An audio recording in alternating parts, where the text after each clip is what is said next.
11 سپتامبر سال 2021 تخمیناً ساعت 22 دقیقه راننده автомашین تمغه دیو سیلو رحیموف ابراهیم عبیداللهویچ سال تولدش 1963 ساکن جماعت دیهاتی حسنوف نویه شهر نو هنگام حرکت از سمت شهر ترسونزاده به سمت شهر ایسار در حدود دهه سرخک چشمه شهر ایسار از عهده اداره واسطه نقلیات نبرآمده به مانع کنار راه برخورده است. در نتیجه مسافر автомашین مذکور رحیم و رجبگل سمیونا سال تولدش 1964 جراحت وزنی جسمانی برداشته در بیمارخانه به هلاکت رسیده است. همچنین روز 11 سپتامبر سال 2021 تخمیناً ساعت 14:20 دقیقه راننده автомашین بارکش تمغه دیو لابو عبدالجلیلوف بیروز عبدالحکیمویچ سال تولدش 1991 ساکن شهر دوشنبه هنگام حرکت از سمت شهر بختر به سمت شهر دوشنبه در حدود جماعت دیهات قزلقلعه نویه خراسان قاعده های حرکت راه را تامین کردن نتوانسته به سمت مقابل راه برآمده به автомашین تمغه اوپل استرا تحت اداره راننده تورایف زاکر بوترویچ سال تولدش 1963 ساکن جماعت دیهات مینت‌آباد نویه کوشانیان برخورده است. در نتیجه راننده автомашین تمغه اوپل استرا تورایف جراحت وزنی جسمانی برداشته هنگام به بیمارخانه دسترس نمودن در راه به هلاکت رسیده است.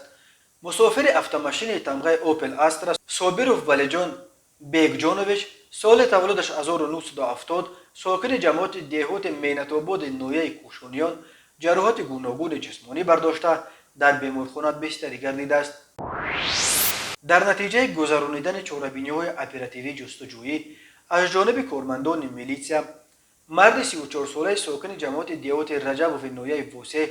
با گمان قصداً رسانیدن ضرر وزنین به سلامتی دستگیر کرده شد.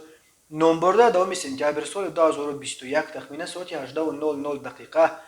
در جماعت دیهات رجب و نویه مذکور از سبب مناقشه به میان آمده با مرد 29 ساله ساکن همین جماعت جنگ و جنجال نموده او را مورد لطکوب قرار داده است. در نتیجه جبر دیده در جای حادثه به هلاکت رسیده است. به شعبه وزارت کارهای داخلی یکی در نویه سینا با عریضه مرد 33 ساله ساکن نویه مذکور مراجعت نموده است که 9 سپتامبر سال 2021 تخمیناً ساعت 13:00 دقیقه هنگام در کوچه نخیموف پایتخت قرار داشتنش نابالغ 17 ساله ساکن شهر کولوب از حیثیت اوباشی با او جنگ و جنجال کرده با کارد یک مرتبه به شکمش زده است. در نتیجه جبر دیده جراحت جسمانی برداشته است.